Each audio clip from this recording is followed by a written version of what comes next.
Rodolfo Ondarza Rovira, que va a ser el cotitular de alguna forma en este espacio. Bienvenido, doctor querido. Muchísimas gracias, Delia, muchas gracias a tu amable auditorio, y es un privilegio, un honor estar aquí. Y más que nada ofreciéndoles una disculpa, antes que nada porque ya saben, problemitas técnicos que nunca fallan en un programa en vivo. Por aquí nos estuvieron un poquito atareados, pero ya estamos aquí. Vamos a empezar un tema muy importante, como siempre, la salud y la justicia en nuestro país, nuestro querido México, sobre todo la justicia, ¿verdad, doctor querido? Que por ahí nos vamos a enfocar un poquito. Y antes que nada, síganos en nuestras redes sociales, ya saben, en Instagram, en YouTube, en Periscope, en Facebook, en Twitter, en todas las redes estamos, y en YouTube ahorita estamos pasando los programas en repetición, más que nada porque tratamos de hacer ya, quitarles un poquito ahí y editarlos para que la gente los comparta y nos siga por ahí. Entonces los invitamos para que nos siga también, doctor querido, bienvenido.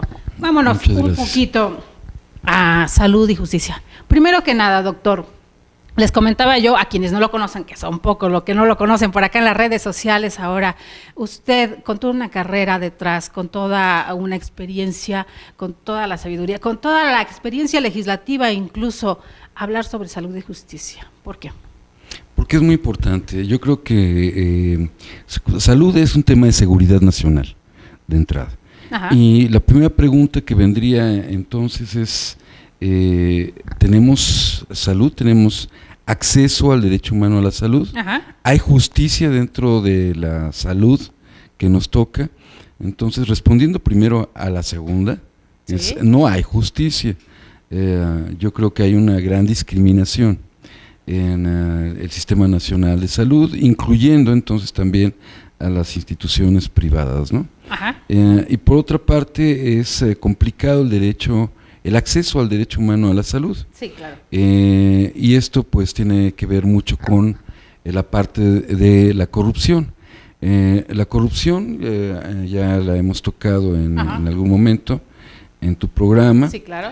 Y bueno, vale la pena también empezar diciendo al respecto que José Narro en algún momento, en una de las últimas comparecencias, comentó él que tenía en su haber en el Seguro Popular una pérdida de 1,150 millones de pesos.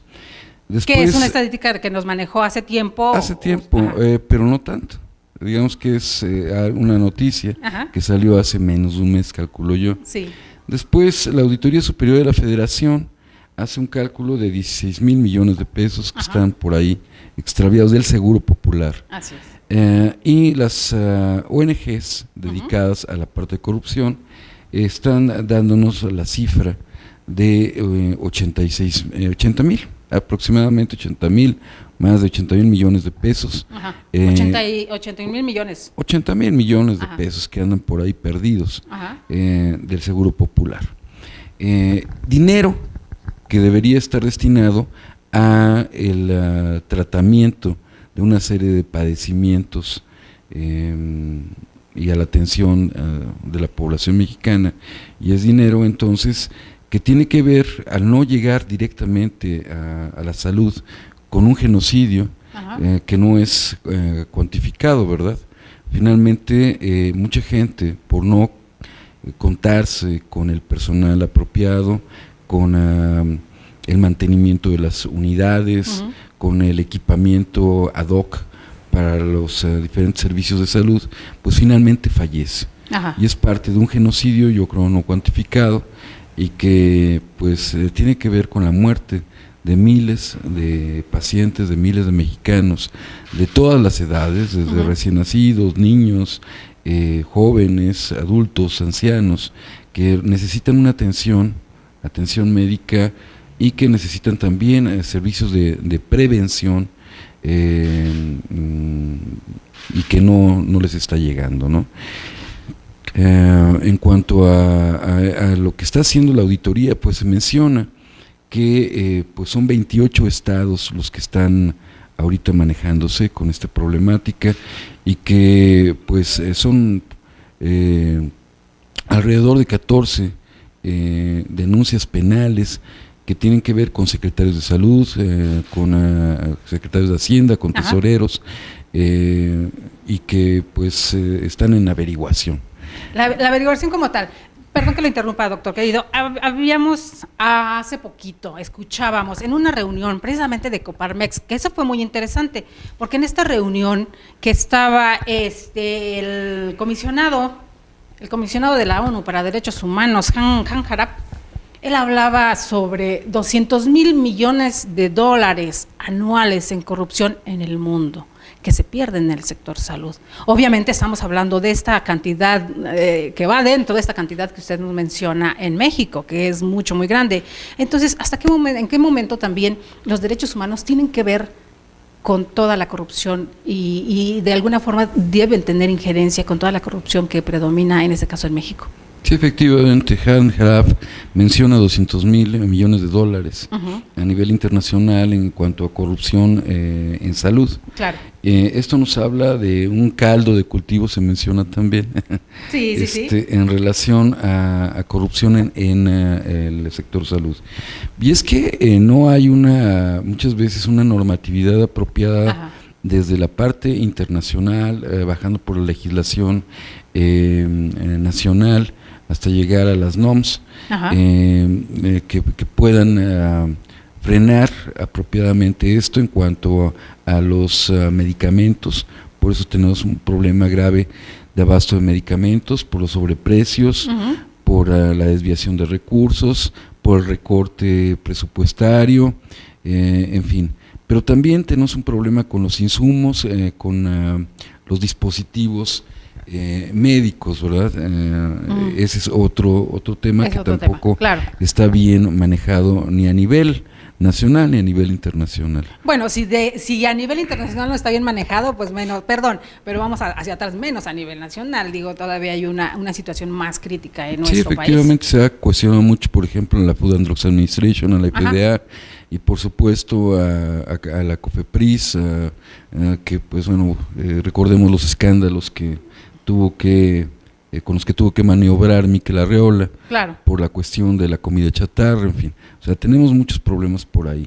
El punto es de que necesitamos hacer valer en este momento histórico el acceso al derecho humano a la salud.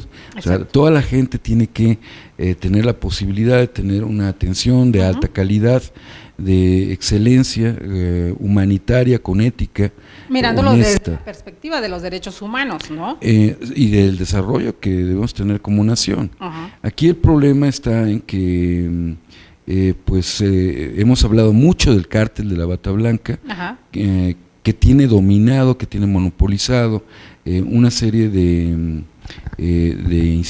instancias, ¿no? No únicamente el sector salud, no solo la Secretaría de Salud, sino pues tenemos que pensar en desde dónde se originan los médicos, ¿no? Desde dónde nacemos los médicos, las universidades. Porque la corrupción sería el principal problema. Y de alguna forma, ustedes como médicos, hablando en terminología médica, ya tienen localizado el foco de infección. Por supuesto. O sea, ya sabemos dónde está el primario y las metástasis de este cáncer que ha ido matando al tejido social, a nuestro país, y que ha llevado finalmente al coma. Al coma, que hablábamos en una de las primeras entrevistas de eso, ¿no? Así es. Del coma. Entonces, pues decíamos que primero viene la formación de médicos, de enfermeras, y sabemos que hay una veintena de universidades públicas que están al borde de la quiebra o en la quiebra. Así es. Y que algunas de estas universidades también han sido vinculadas a la estafa maestra. Bueno, ahí está. Utilizadas, claro. De alguna forma fueron utilizadas para ese efecto. Así es, entonces ahí está parte de ese caldo de cultivo, ¿verdad? En donde nacemos los médicos, las enfermeras, los químicos, en fin. Dicho sea de paso, enfermeras y químicos que han tratado de ser manejados como técnicos en vez de los profesionistas que son. Pero bueno, ese es otro tema. Una vez que tenemos ubicado ese problema grave de corrupción en la universidad, que tenemos que ver quién está manejando este problema, quién es el responsable. Claro. Y son los mismos responsables, es parte, un brazo del cártel de la Bata Blanca, que finalmente pone a los rectores, ¿no?, en lugares como mi alma mater en la UNAM, no en balde, son médicos los últimos rectores que ha habido.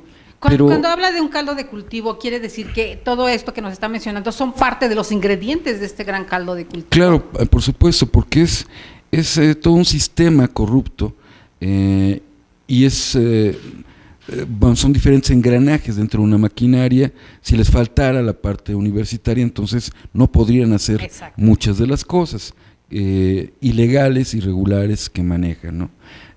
Lo mismo en la parte entonces de ciencia y tecnología, por lo tanto tienen que tomar las universidades. Así es. Lo que es el SNI, lo que es el CONACYT, es parte de esta mafia, de este cártel, que finalmente también tiene monopolizado el sector salud. Estamos hablando de tecnología, todos estos brazos que se van creando como esta planta, ser mitológico, que le cortan uno y le salen como las medusas, exactamente. Como la medusa, así es. Entonces, el problema es efectivamente ese, ¿no? Tienen la ciencia, tienen tecnología, tienen salud, tienen educación superior, y poder acabar con eso es prioritario. Ajá. Es lo primero que tenemos que realizar si nosotros queremos cambiar en un momento dado lo que es la salud y que la gente logre ese acceso real que tiene el Estado, la obligación de garantizar para la población mexicana. Entonces, lo primero que tenemos que hacer es quitar la corrupción, desmantelar, así como desmantelaron ellos a nuestro Sistema Nacional de Salud, tenemos que desmantelar el cártel de la bata blanca si queremos nosotros prosperar en ese sentido. Diagnósticos ya se están haciendo, diagnósticos ya se han hecho. Por supuesto. Pero diagnósticos puede haber muchos, pero ahora se necesita implementar, hacer algo que sea tajante para terminar con este flagelo que usted menciona, ¿no? Así es. Dentro de esto, dentro de todo esto, ¿hasta qué punto, qué porcentaje pudiera interferir o contribuir la desigualdad social que vive nuestro país para toda esta situación? Yo creo que es un círculo vicioso donde una parte contribuye a la otra, ¿verdad? Efectivamente, la gente que se encuentra en pobreza y en pobreza extrema, estos grupos vulnerables son los que están particularmente carentes de acceso al derecho humano a la salud. Y hay una violación flagrante a este derecho, ¿no? Y lo vemos claramente cuando hacemos un análisis sobre lo que ofrece, por ejemplo, el Seguro Popular y lo que ofrece alguna instancia como Pemex, ¿no? Por ejemplo, en el Seguro Popular tenemos alrededor de 65 enfermedades catastróficas, más de 1.600 patologías que pueden ser atendidas mediante tratamientos médicos o quirúrgicos por medio del Seguro Popular, mientras que son más de 8.000 en Pemex. Y en medio tenemos el IMSS y el ISSSTE. De tal manera que hay una gran diferencia entre lo que el derecho al que pueda acceder o efectivamente un derechohabiente de Pemex y alguien que tiene derecho al Seguro Popular. Y es muy irónico porque, bueno, quien está, por ejemplo, en Pemex es un trabajador que tiene un empleo, ¿verdad? Y está bien pagado. Ajá. Y sin embargo, aquel que está más desprotegido, que no tiene empleo, que no tiene un sueldo, no tiene un salario, es aquella persona que tiene más problemas para obtener algo de salud y por lo tanto también tiene que ejercer un gasto de bolsillo enorme. Si ya de por sí quien está en Pemex lo tiene que hacer. Exactamente, eso es lo que yo le iba a comentar. Tengo amigos, tengo conocidos en diferentes lados y muchos, incluso estando de Pemex, o incluso, lo hemos hablado también, de la militar, o del ISSSTE, o de... A final de cuentas es el mismo reclamo, porque a pesar de todo lo que se les deduce, todo lo que se les retira al momento de hacerle su pago, aún estando dentro de una institución pública, entonces aún así ellos tienen que comprar por fuera mucho de medicamento que no existe dentro de sus instituciones o que no se les brinda. Así es, o sea, se calcula que este gasto de bolsillo es del 41%, pero hay quien comenta que esto es más del 50%. Y es posible que sí. Un paciente que tenga que ir al Instituto Nacional de Cardiología, por ejemplo, que necesita un stent, pues un stent puede costarle 50,000 pesos, pero más aparte el viaje, si es una persona del interior de la República. Que prácticamente todos los hospitales de alta especialidad pues están en centros neurálgicos del país, no están en todos los estados. No, porque, bueno, aquí hagamos un paréntesis, porque, bueno, finalmente lo que es el primer nivel de atención, segundo nivel de atención, está a cargo de los estados. Y el tercer nivel de atención, que es donde tenemos la alta especialidad, está a cargo de la federación. Esto también nos lleva a ver que hay una gran diferencia en cuanto a las partidas presupuestales destinadas para un lado, para el otro, y explica el por qué también mucha de la carencia que existe en cuanto a la prevención y cómo se está llevando el primero y el segundo nivel de atención, que ahí es donde deberíamos parar y contener las enfermedades, y es donde deberían hacerse los programas preventivos en salud, para no tener que llegar al tercer nivel de atención, en donde es muy caro. Pero decíamos, bueno, ya una vez que necesitamos ese tercer nivel de atención, en donde se requiere un stent, que le puede costar 50,000 pesos a una persona, y que entonces tiene que, por estas razones que estamos comentando, tiene que viajar, por ejemplo, a la Ciudad de México, al Instituto Nacional de Cardiología, al final del día pues le va a estar costando 250,000 pesos la colocación de 1 o 2 stents, más los medicamentos, más la hospitalización, más el viaje, más pues el hospedaje, ¿verdad? Todos los gastos externos, ¿no? Entonces, que son gastos directos e indirectos, que finalmente son parte del gasto de bolsillo, y que es muy importante, es muy fuerte ese gasto, a pesar de que se tenga el seguro popular. Que bueno, ese es un tema que ya iremos desmenuzando también en otro programa, porque programas va a haber muchos para precisamente ir adentrándonos un poquito o un mucho en esta problemática en nuestro país, y que solicitamos a nuestros queridos seguidores que sus dudas, sus comentarios, las sugerencias sobre temas, los problemas incluso que también hayan tenido en el sector salud, en cualquiera de los hospitales o en cualquiera de las instituciones de nuestro país, pues nos la compartan, ¿no, doctor? Para ir sacando, ir visualizándolas y dándose cuenta. Nos hablaba usted sobre la situación del país y por regiones. Suponemos que debe de haber una especie de censo, ¿no? De qué sucede en cada región, porque obviamente el país, como el cuerpo humano, yo creo que están focalizadas diferentes enfermedades en diferentes regiones del país. ¿Estoy en lo cierto o estoy...? No, así es, no es lo mismo, digamos, la población que está en la alta montaña, a la población que está cercana a pantanos, a las costas. Exacto. Las patologías son diferentes, sin embargo, pues sí podemos hablar de estadísticas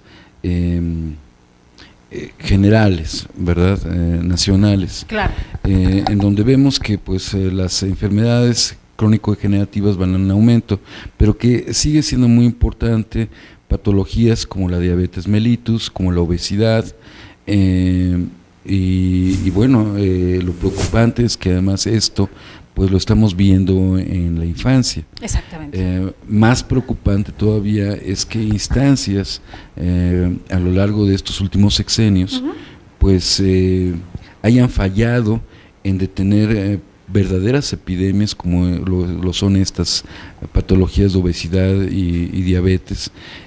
Una cuestión que se están convirtiendo en enfermedades crónicas, doctor querido. Por supuesto. Perdón que lo interrumpa, mire. Yo tengo un libro que siempre se los he presumido mucho en mis redes sociales. Este libro de Una mirada multifocal para reconocer a México, del doctor José Pedro Peñalosa y mi muy querida amiga la doctora Carlota Fernández Mendoza. Ella es alguien muy importante porque es la directora de informática del INEGI, precisamente. Y este libro, que se lo recomiendo a todos nuestros seguidores, por ahí búsquenlo, porque nos da las estadísticas, obviamente hasta 2015, que es hasta donde queda el censo del INEGI pasado, ¿no? Porque tiene ciertos años para llevarlos a cabo. Entonces, en este libro nos hablaba sobre esta situación y nos mencionaba la enfermedad de la obesidad como Yucatán, como el estado con más obesidad de nuestro país, doctor. ¿Qué podemos hacer ahí al respecto? Hablábamos de esto, de focalizar las enfermedades, de encontrarlas y de alguna forma buscar la cura para llevarla al lugar donde más se está propagando. Bueno, no entendías exactamente hacia dónde quieres llegar. Con esto, que las estadísticas a manejar, que le digo, que si las saben, el gobierno las sabe, y saben y focalizan y saben dónde está el problema, ¿por qué no se ha llegado a buscar una solución para ello? Porque mucho de ello depende de la parte política, más que de la parte epidemiológica, desafortunadamente. De tal manera que tenemos algunos hospitales en obra negra, por ejemplo, que fueron inicialmente planeados en lugares a veces que no se necesitaba tanto tenerlos ahí. A eso me refería. Pero la parte de negocio para ellos era muy importante. Entonces sabemos que es una de las formas más fáciles de desviar recursos económicos es a través de la construcción. Claro. Entonces, sí es vital conocer estas estadísticas, es vital, es fundamental conocer las cifras epidemiológicas, porque de ello depende un diagnóstico y cómo vamos a acercar los recursos, de qué manera se van a hacer. Pero hasta ahorita, transeccionalmente, no se ha realizado de esa manera, a pesar de conocerse las cifras, ¿no?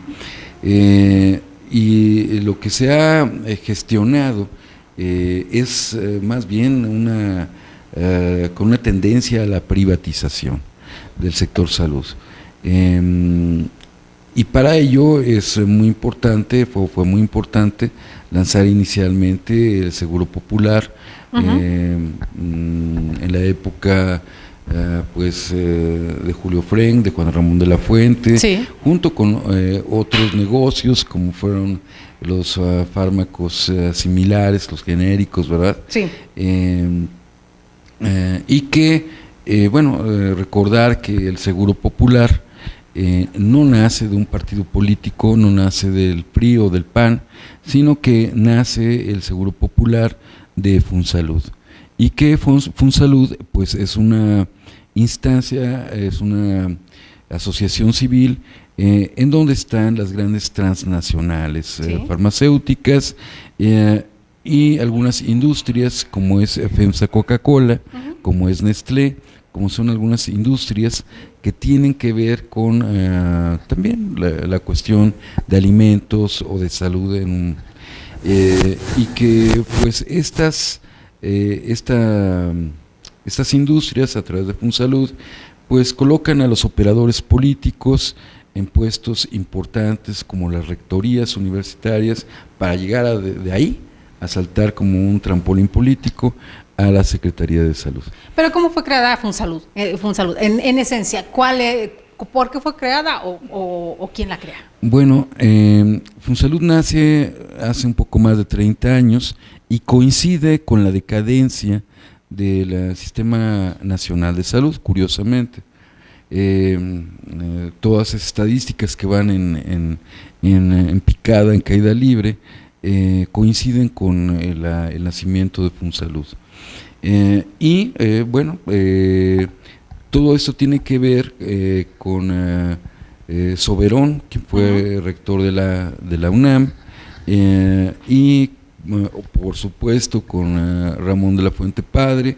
Entonces todo ese grupo es quien realiza el manejo de este cártel, ¿no? A través de cierto grupo de la UNAM también, digamos. La medicina inmiscuida en la política de alguna forma para hacerse y llenarse de terrenos y asuntos propios. Y la ciencia también, ¿no? El desarrollo tecnológico. Claro. O sea, son muchas cosas ahí, porque estamos hablando, como comentábamos inicialmente, de miles de millones de pesos. Son muchos millones de dólares los que se manejan en cuanto a medicamentos, en cuanto a insumos, en cuanto a dispositivos, en cuanto a colegiaturas, en cuanto a planes de estudio, sí, claro, en cuanto a patentes, etcétera. O sea, no es una cosa ni dos, sino es todo un sistema que una infraestructura detrás de la infraestructura, doctor. Claro, así es. Estaba buscando por aquí, porque hablaba, ahorita que hablaba de la medicina, estaba yo checando por ahí datos antes de que usted viniera, adentrándome un poquito en el tema, y hay análisis donde nos informan que 21 medicamentos, precisamente hechos en análisis en México, fueron adquiridos por los HRAE, que son los hospitales regionales de alta especialidad, con un sobreprecio de hasta un 310%.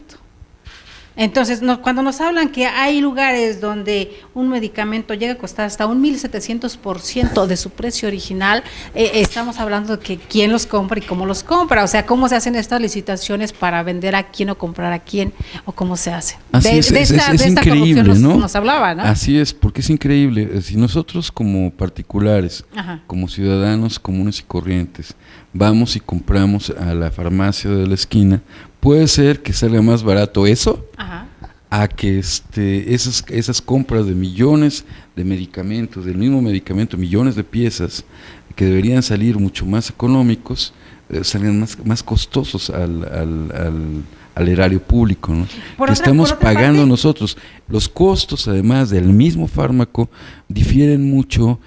Si fueron comprados en Chihuahua o si fueron comprados en Tuxtla Gutiérrez o en Veracruz o en Acapulco. Y también depende mucho que el mismo medicamento, qué farmacéutica fue el que lo surtió. También tiene mucho que ver. Claro, bueno, una cosa son las farmacéuticas, las grandes transnacionales, y la otra son los distribuidores. Ahora, que es peor, porque ni siquiera se compran directamente. Sí, que tienen que ver con las compras consolidadas. Pero también vemos que esas compras consolidadas son mucho más costosas a la fecha en nuestro país que las compras consolidadas que se realizan en otros países como Sudáfrica, por ejemplo, o como Brasil, en donde en esas compras consolidadas pues estamos viendo una diferencia de 5 veces o más en relación a lo que están costando en nuestro país.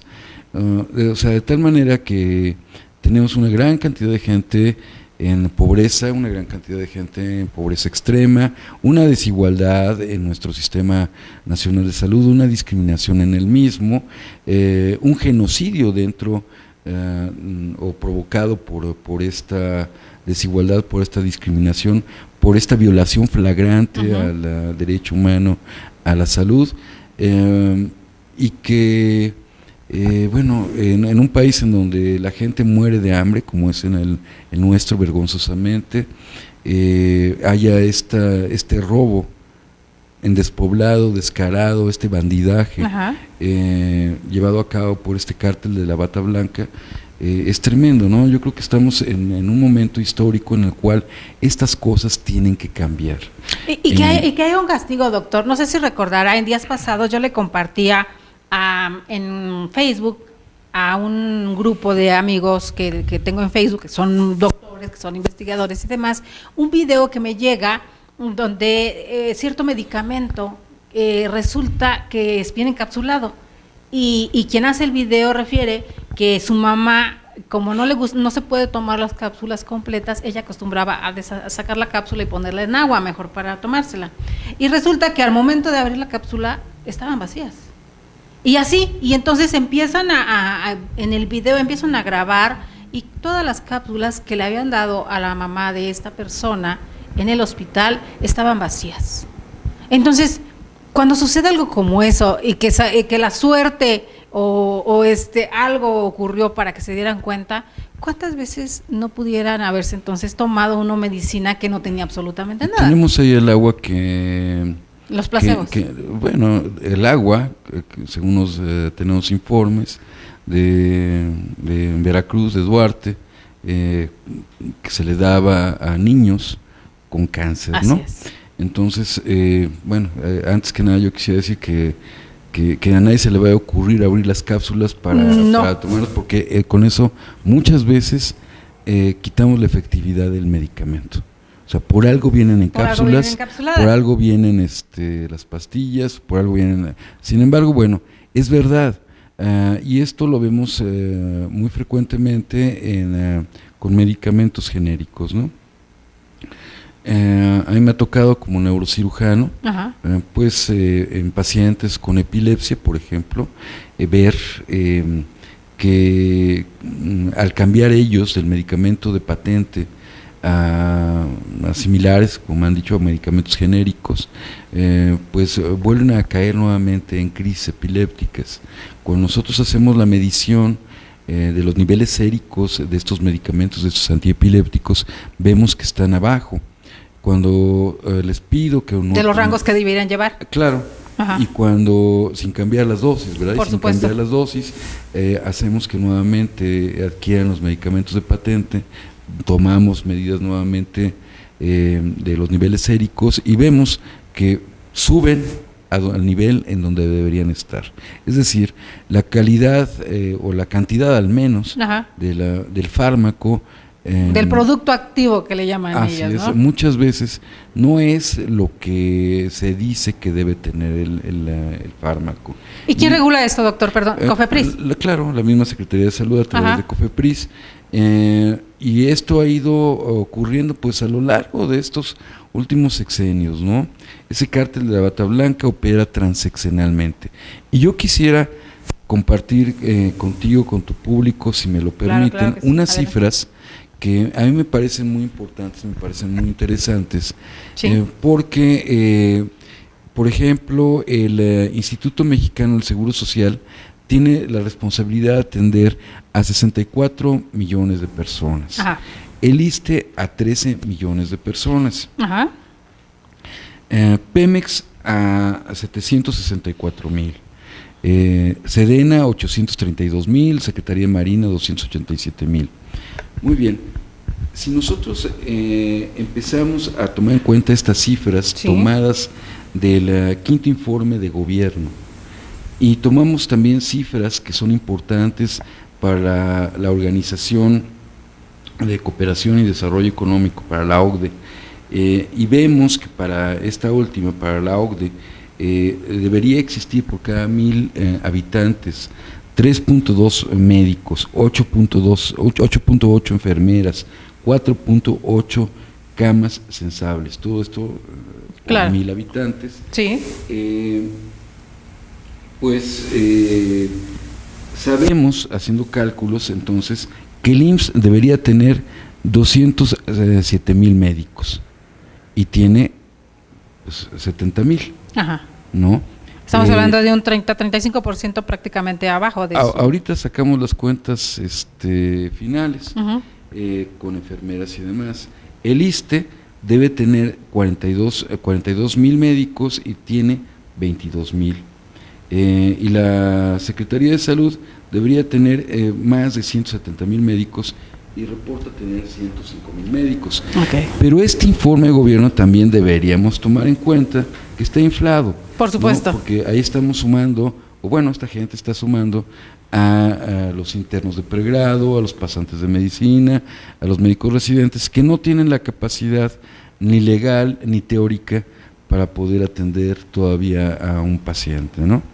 Y bueno, sacando al final las cuentas sobre qué estamos dejando descubierto y tomando también en consideración que muchas personas tienen doble, triple afiliación, porque uno podría tener afiliación al mismo tiempo, simultáneamente, a Pemex, al IMSS, al ISSSTE. ¿Y por qué buscan esta doble, triple afiliación? Pues porque ninguna de las instancias le resuelven a la persona, al paciente. Y porque está la otra situación, que entre instituciones no hay cruce de información, que es lo que de alguna forma, y en otras entrevistas habíamos peleado, que si hubiera ese cruce de información, pudiéramos estar enterados desde Yucatán hasta Baja California del tipo de enfermedades y quiénes están más, los que están en tránsito, ¿no? Y entonces yo quisiera compartirles el resultado final de esto, que son cifras muy importantes. Estas cifras tienen que ver con qué está dejando descubierto cada uno de los miembros del Sistema Nacional de Salud. Entonces, tomando en cuenta estas cifras de la OCDE y los informes oficiales del quinto informe de gobierno, sabemos que el IMSS está dejando descubierto a 51 millones de personas, el ISSSTE a 9 millones de personas y la Secretaría de Salud a 33 millones de personas. No concuerdan estas cifras con las iniciales que habíamos comentado. Claro.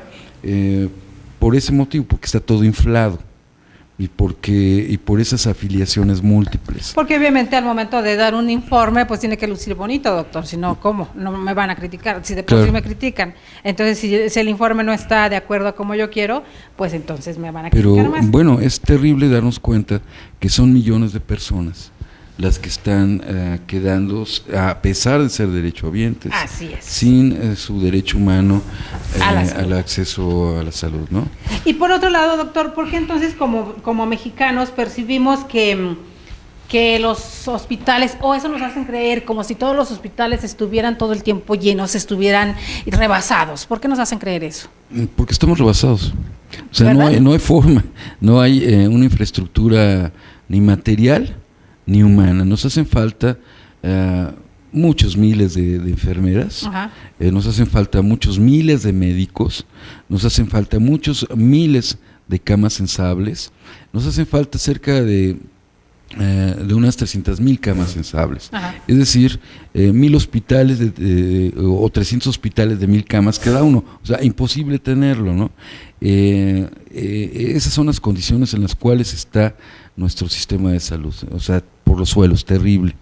Y por el otro lado, los hospitales de alta especialidad, doctor, ¿están realmente utilizados como debiera? Porque yo estuve revisando algunas cifras precisamente que se manejan en los medios y mencionaban hospitales como el de Iztapaluca, que debiera tener una capacidad para atender a 320,000 personas al año y se estaban utilizando solamente para 120,000 personas. ¿Qué pasa ahí? Claro, ahí pasan dos cosas, ¿no? O varias cosas. Uno es la parte de subrogación, en cuanto a que es como tenemos la privatización. Entonces, muchas veces importa no darle mantenimiento a un equipo o enviar al paciente a una clínica privada, por ejemplo, para hemodiálisis, para quimioterapia, para radioterapia en pacientes que tienen cáncer de seno, de mama, algunas otras patologías. Y entonces pues está subutilizada la estructura material del hospital por esa subrogación. Pues hasta me fui muy arriba, doctor querido, porque anoté la cifra: 91,444 consultas en 2017, hablamos del año pasado, cuando se tenían previstas 320,112 consultas. En Iztapaluca, o sea, incluso hasta les regalé 30,000 consultas más, ¿no? Entonces, ¿cómo puede haber? Porque obviamente el presupuesto… Perdón, aquí tenemos se cayó, ya cayó, gracias. Entonces, obviamente el presupuesto, que si se pide para 320,000 y para ese presupuesto se da para ese año y se atienden solamente 91,000, así que ¿dónde quedó la bolita? ¿Dónde quedó lo demás? Así es, y una de las razones es que estos hospitales también, comentábamos, no se construyen con base en cifras epidemiológicas muchas veces, sino de acuerdo a cómo está la situación política en el área. Es decir, le conviene o no le conviene al político en turno construir en ese sitio un hospital y cómo lo va a manejar. Esto tiene que ver también con las famosas APP, es decir, la asociación público-privada, ¿no? En donde sabemos también que existen 18 hospitales concesionados a 25 años a la iniciativa privada del IMSS y del ISSSTE. Claro. Entonces, ¿cómo es posible que durante un cuarto de siglo… Nos hicieron con los hospitales lo mismo que hicieron con las carreteras, doctor? Totalmente, ¿no? Literalmente. Entonces, bueno, es terrible al mismo tiempo que pues, sabemos de los proyectos de los grandes empresarios del sector salud en la iniciativa privada de construir pues más de 100 hospitales de estos carísimos, grandes, en todo el país. Para subutilizarlos también, doctor, porque volviendo a las cifras. Bueno, si nosotros privatizamos, si nosotros desmantelamos el sistema de salud, entonces sí va a haber cabida para ellos, ¿verdad? Por supuesto. Y por supuesto también hay que ver el tema de las aseguradoras, que ya será para otro programa. No, es que por eso le digo, temas va a haber muchos para ir desmenuzándolo lo más posible, claro, y que nuestros queridos seguidores vayan dándose cuenta de todo lo que hay detrás. Y es que es muy caro un hospital, ¿por qué es un negocio? Porque en uno de estos grandes hospitales privados, el día cama en terapia intensiva puede ser de 100 mil pesos. Recientemente... ¿Y quién tiene para pagar 100 mil pesos diarios? Claro, recientemente le pedí a uno de mis pacientes que había pensado inicialmente operarse en uno de estos hospitales, que fuera a sacar el presupuesto, ¿no? En el hospital, cuánto le costaría la hospitalización por unos 3 días para un procedimiento de neurocirugía, con microscopio quirúrgico, con equipo de cirugía estereotáctica. Que estamos hablando de la alta especialidad. Sí. Entonces, finalmente no pudo operarse ahí porque le cobraban de presupuesto hospitalario 1,5 millones de pesos. Entonces, sin contar con la situación de honorarios médicos, no, únicamente la parte de hospital. Hospitalización, y 3 días sin complicaciones, sin pasar por terapia intensiva, sería aproximadamente como 1,5 millones. O sea, la salud solamente es para privilegiados, para gente que tiene multimillonaria, hablando en esos como términos. Estamos ahorita, sí. En algún otro momento podríamos platicar de algo muy interesante que ha estado pasando, que fueron los foros nacionales de salud, que fueron realizados por el Senado de la República, por el doctor Emilio Jaques, por indicación. Que va a ser muy interesante desglosarlos un poquito, porque yo le hacía una entrevista precisamente al doctor Emilio Jaques cuando fue la clausura de los foros de salud, y yo le decía, él me hablaba de 1,500 propuestas que ya se iban a llevar al Senado, ¿no? Y yo le preguntaba, ¿y cómo decantaron esas propuestas? En 32 foros a lo largo y ancho del país, ¿cómo le hicieron para decantar? Entonces va a ser muy interesante que usted nos ayude para entender cómo hicieron para llegar a toda esa situación. Claro, así que va a dar para un programa completo, doctor. Y ahí vienen pues las propuestas de mucha gente, ¿no? Claro. El fin de semana pasado, mientras la de Monterrey, ahí hubo un congreso también muy importante sobre salud y sociedad. Entre otras cosas de primera magnitud, fue que se acercaron un grupo de químicos, ¿no? En donde pues los químicos son quienes nos ayudan a hacer un diagnóstico a través del laboratorio. Claro. Sin ellos no podríamos hacer mucho de nuestro trabajo. Y bueno, ahora con la novedad de que les quieren dar un trato similar a como querían dárselos a las enfermeras. Es decir, un trato de técnicos en vez de profesionistas. O sea, en vez de subir en el escalafón, van a ir para abajo. Por supuesto. Entonces, todo esto era parte de un plan de desmantelamiento, de privatización del sector, en donde, bueno, si tú tienes trabajadores del sector salud que estén siendo tratados peor que a un obrero, dándoles un trato de técnicos en vez de profesionistas, porque pues cómo puedes darle trato de técnico a alguien que incluso que ha estudiado una maestría, un doctorado, pero lo quieres degradar, porque pues, hay muchas enfermeras, muchos químicos que no, o sea, habrá técnicos, pero habrá quien también tiene una maestría, quien tiene un doctorado, y que todos nosotros somos trabajadores del sector salud. Entonces, es parte de todo esto, ¿no? Queremos privatizar, entonces hay que bajarles los salarios, hay que correr a la mayoría, hay que ponerles la bota sobre el cuello para que podamos privatizar en forma adecuada, holgada, el resto del sector salud. Esto influye mucho en esta percepción que tenemos los mexicanos, como que pareciera que se desacelera todo lo que, el empuje que en algún momento se llevaba en el sector salud. Hay una desaceleración, hay un aletargamiento y permea por ende mucho más la corrupción. Porque hay grandes intereses económicos, ¿no? Es creada todo esto. Sí, por supuesto, es creado. Desde este cártel de la bata blanca, tratando de pues de quitar de entrada todas las no contratar. Una de las cosas que están en la mesa de discusiones, bueno, sí sabemos que necesitamos médicos, por ejemplo, pero ¿qué médicos? ¿Generales o médicos de alta especialidad? Eso es lo que le iba a preguntar esa situación, porque estábamos hablando del IMSS, del ISSSTE, de salubridad, de toda la parte de en medio, por llamarlo de una forma. Pero también le preguntaba hace un momento sobre las especialidades regionales de alta especialidad, los hospitales de especialidad de alta especialidad. Se requieren, los regionales. Se requieren médicos especialistas. Sin duda, ¿no? Pero porque mencionaban a para hacer para ponerlo en un rengloncito, ¿no? El equipo de tomografía del Hospital Regional de Alta Especialidad Bajío hace solo un estudio diario comparado con los 13 diarios realizados en la UNAM. ¿Por qué hay este desbalance tan grande?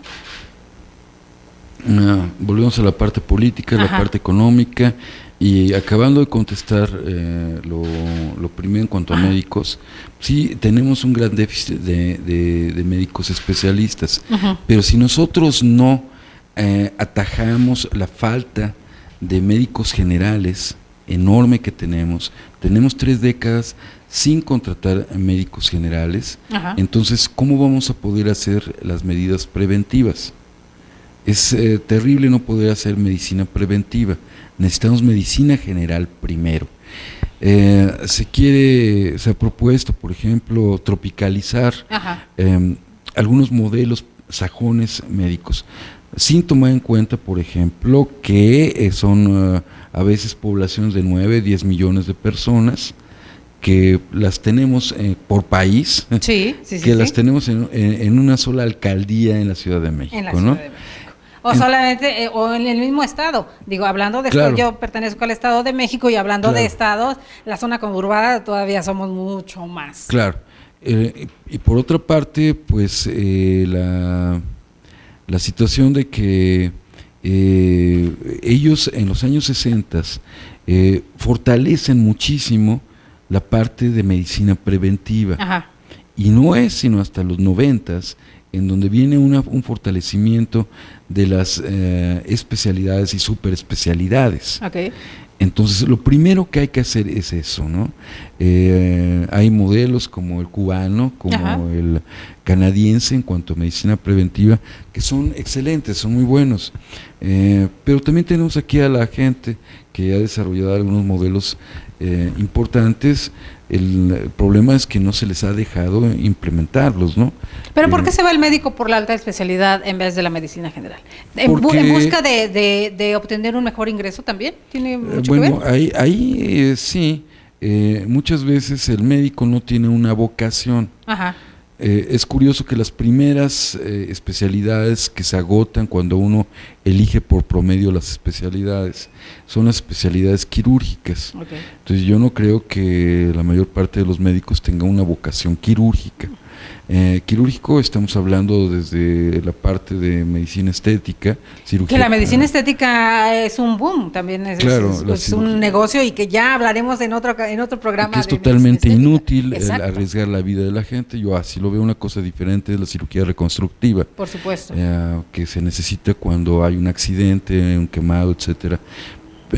Y la medicina y la cirugía plástica, que arriesga mucho a las personas y que tiene que ver con la baja autoestima que priva en y que por eso le digo que ya hablaremos en un programa especial exclusivamente de eso. Y es quirúrgico también, la oftalmología y otras especialidades. Sin embargo, nos hacen falta los médicos generales. Sin embargo, está muy devaluado el médico. no se le da las posibilidades de desarrollo que debería tener, no se le permite la capacitación que debería tener. Yo creo que o no se le provee la parte rotativa que debería tener. Es muy diferente cuando uno está soltero, sin hijos, y que uno puede estar en la punta del cerro, a cuando uno ya está casado, las necesidades van cambiando, cuando ya tiene un hijo, cuando este hijo está en el kinder, en una guardería, o cuando ya necesita una primaria, una secundaria o educación superior. Por supuesto. Entonces, no se toma en consideración esto, y por lo tanto, pocos médicos, a pesar de que los hay que quieren estar en una población pequeña, atendiendo a la gente, que realmente tienen vocación médica, a veces no pueden, con sus propias necesidades personales, familiares, compaginarlas con la de la población. Y a veces ni siendo de allá. Recuerdo un foro, precisamente, el foro de neurocirugía. El doctor Castillo preguntaba, ¿quién se va a ir a operar a Chiapas? Y me acuerdo que uno de los doctores neurocirujanos dice, yo, pero porque él era de allá, ¿no? Me dice, bueno, ¿y cómo vas a operar allá si allá no tienes la infraestructura que necesitas? Entonces es esa contradicción, queridos amigos, que también vemos y palpamos nosotros desde acá, ¿no? Cuando nos toca estar por ahí. Pero recuerden que estamos hablando de salud y justicia con el doctor Rodolfo Ondarza Rovira. Síganos en nuestras redes sociales, en todas las plataformas digitales estamos, en Instagram, en YouTube, en Periscope, en Twitter, en Facebook Live, estamos en vivo todos los días, para que nos sigan, para que compartan y para que nos manden sus dudas, sus sugerencias, sobre todo, que es lo que queremos, esa interacción con el público. Doctor querido, pero está la otra situación, la situación que permea de corrupción, no solamente es en esto que nos dicen, en el sector salud y los médicos y demás. ¿Qué más podemos hacer? ¿Por qué? ¿Qué se puede hacer? Cuando ya se tiene un diagnóstico como tal, porque el diagnóstico ya lo vemos, ya tienen definidos los focos rojos, ya tienen dónde está la situación. ¿Qué cree que se puede hacer? Primero, tener la conciencia de que estamos ante una situación histórica única, en donde afortunadamente tenemos una mayoría y por lo tanto un consenso en la parte legislativa, tanto local en cada uno de los estados, legislativa en la parte federal. Sí. Además, se puede y se tiene la posibilidad de gobierno, de tal manera que cada una de las secretarías de Hacienda, que tiene que ver con esto, de Trabajo, que tiene que ver con esto, secretarías que tienen que ver con la educación, que tiene que ver con salud también, ¿no? Es un momento de veras y muy importante que no podemos dejar pasar. Claro. Es decir, que tú misma lo comentabas muy acertadamente al principio de esta plática, en donde tiene que haber una mentalidad en donde sepamos cómo llegar a la justicia a través de diferentes herramientas. Tenemos la posibilidad actualmente de hacerlo, de cambiar una serie de reformas estructurales que fueron ideadas, creadas, para poder terminar para poder vender a nuestro país, a saquearlo. La privatización del sector salud existe de facto, entonces tenemos que cambiar esa parte legislativa, tenemos que cambiar las leyes para revertir esto y por lo tanto también hacer que esos derechos humanos, incluyendo el de la salud, sean una realidad. Y que lo podamos palpar como ciudadanos, doctor querido, porque según el INEGI, los mexicanos invertimos 6 de cada 10 pesos en buscar o procurar nuestro bienestar y nuestra salud.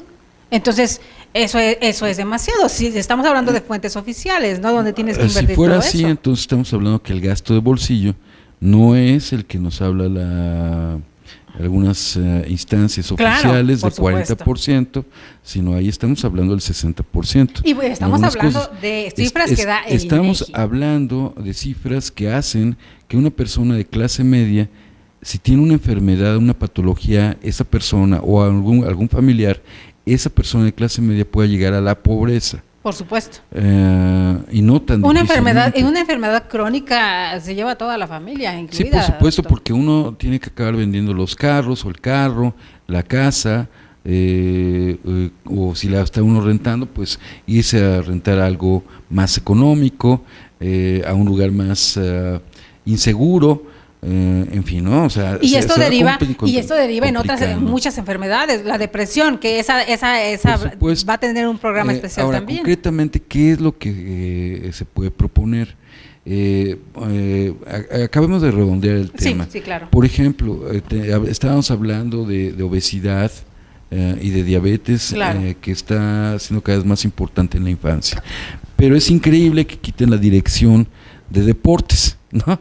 Entonces, bueno, si nosotros ahora tenemos la posibilidad de legislar, sí. Si tenemos la posibilidad de tener gobierno, entonces ¿por qué no hacer que la CONADE, la Secretaría de Educación Pública, la Secretaría de Salud, trabajen en conjunto para que haya deporte adecuado a la infancia, a la juventud, a la población en general, y con eso ayudemos a combatir estos problemas de obesidad y de delincuencia y de salud también que tenemos, ¿no? Ajá. A través del deporte.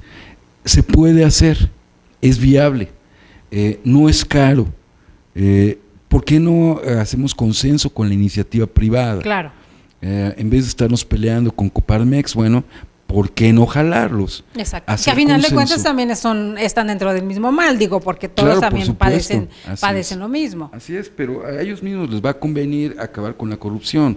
O sea, hay grandes empresarios, grandes distribuidores que tienen que pagar pues una serie de cochupos para poder meter sus productos a las escuelas o a la Secretaría de Salud, etcétera, ¿no?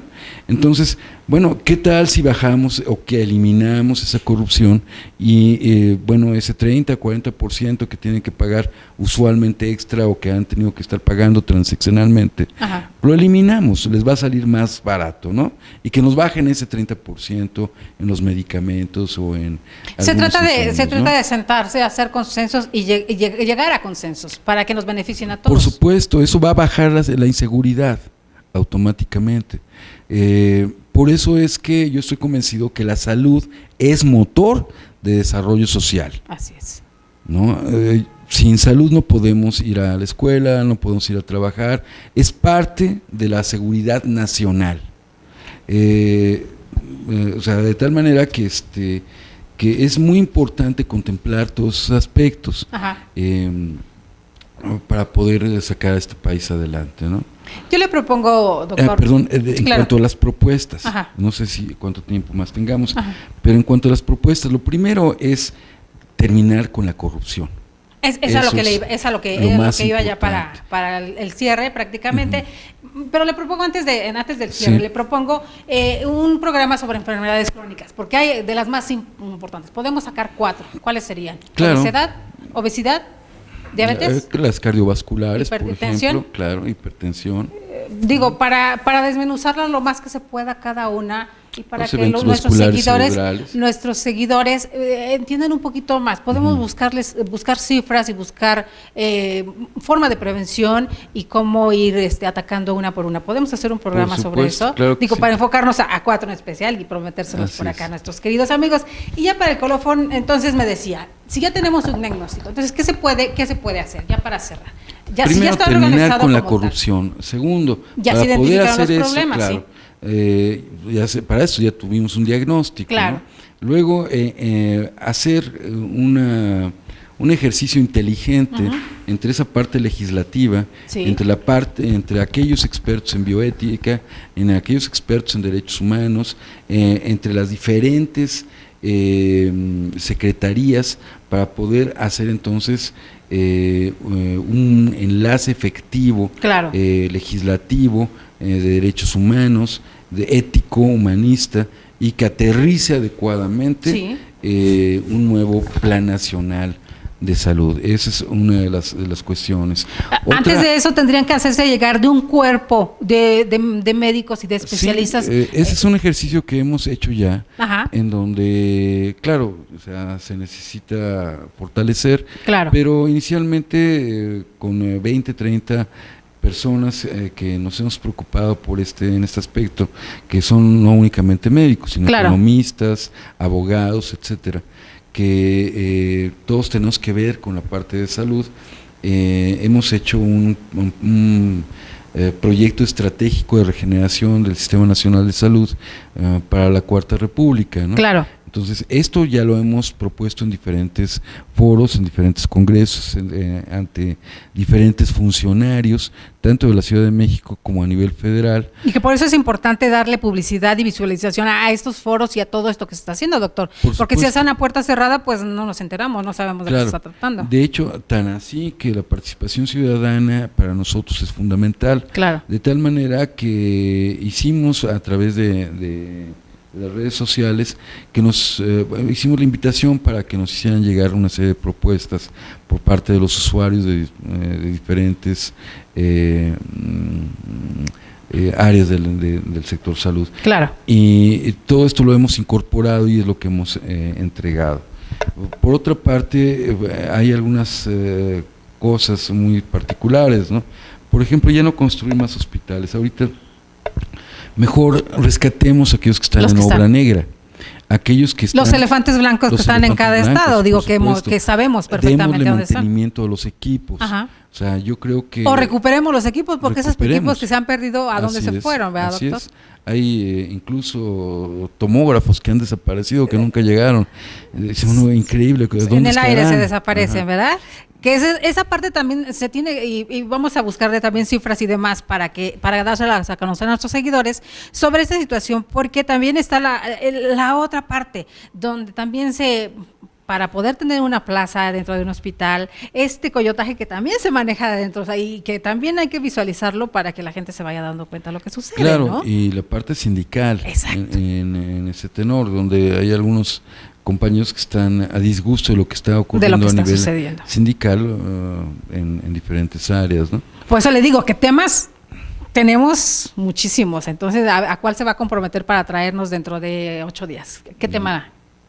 Lo que el que quieran. Lo que digas, o dejamos también que nuestro público coopere, sugiera. Así es. Que es de lo que quieren enterarse. Yo creo que eso es también muy importante. La interacción que haya. Así es. Porque nos comprometemos también, doctor, a que aparte de sus redes sociales, que sabemos que le van a llegar preguntas, lo que nos llegue a nosotros, hacérselo llegar a usted, para que de alguna forma pudiéramos tener una respuesta dentro de 8 días. Por supuesto, y sí nos encantaría que la gente que amablemente nos está viendo en este momento, y que nos van a ver en repeticiones, doctor, confiamos también en eso. Entonces, que nos compartan, ¿verdad? Claro. Que hagan llegar toda esta información, que en buena medida es de denuncia y en buena medida es con el objeto de cambiar lo que estamos o lo que hemos estado sufriendo, lo que hemos estado padeciendo, lo que la gente ha sufrido en carne propia o por experiencia de amistades, de familiares, pues nos hagan llegar esas opiniones para que podamos platicar. Finalmente, yo soy médico, soy neurocirujano, pero hay gente, y también he sido paciente, por supuesto, ¿no? Entonces, pero hay gente que está en este momento o que recientemente ha tenido alguna situación que tiene que ver con salud.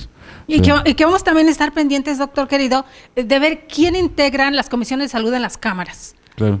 Entonces, eso también va a ser interesante, estar al pendiente todos, porque de esa forma también, no es que presionemos, pero si ellos se dan cuenta que estamos al pendiente de todo eso, pues esperemos que pongan personas, médicos también dentro de las comisiones, para que, sí, yo sé que se ríe, pero la esperanza muere al último, doctor, de saber que pongan gente capacitada. Es que me sonrío porque me tocó, como tú bien sabes, sí, claro, ser el primer médico a cargo de la Comisión de Salud en la ALDF, ¿no? Ajá. Entonces es impresionante, ¿no? Pero vamos a luchar para que sigamos en eso. Pues, queridos amigos, como pueden ver, tema hay para mucho, y vamos a tener cada martes al doctor Rodolfo Ondarza Rovira con cada uno de los temas para desmenuzar aquí, sobre todo para que ustedes estén al pendiente de esto y para que colaboren con nosotros, nos manden sus dudas y sus sugerencias, doctor querido. Le agradezco infinitamente su tiempo. Sabemos que es alguien muy, muy ocupado y que se preocupe por dar a conocer toda esa problemática dentro del sector salud y de la salud de México y que de la mano nos ayude para compartirla con nuestros cibernautas aquí en INADEX TV, que nos falló hace 8 días, doctor, por cierto. Le estoy reclamando en vivo, doctor. Bueno, queridos amigos, soy Delia Linares Alvarado, desde Más que Leyes, Educando la Conciencia, porque así se llama nuestro programa completo. Doctor querido, les agradecemos infinitamente que estuvieran hoy con nosotros, les agradecemos que compartan y los esperamos el día de mañana. Recuerden que mañana tenemos Criminogénesis con el doctor Alejandro Carlos Espinosa, Criminogénesis, que por ahí todavía tenemos libros para regalar, no nos han contestado 3, todavía tenemos 4 libros para regalar. Las preguntas se las dejamos en el Facebook, entonces ya saben que se las pueden llevar y recogerla aquí con nosotros. Los esperamos el día de mañana, miércoles de Criminogénesis, Más que Leyes, Educando la Conciencia. Gracias a Murdoch, por acá nos presiona. Nos vemos el día de mañana. Gracias, doctor querido. Muchas gracias. Gracias.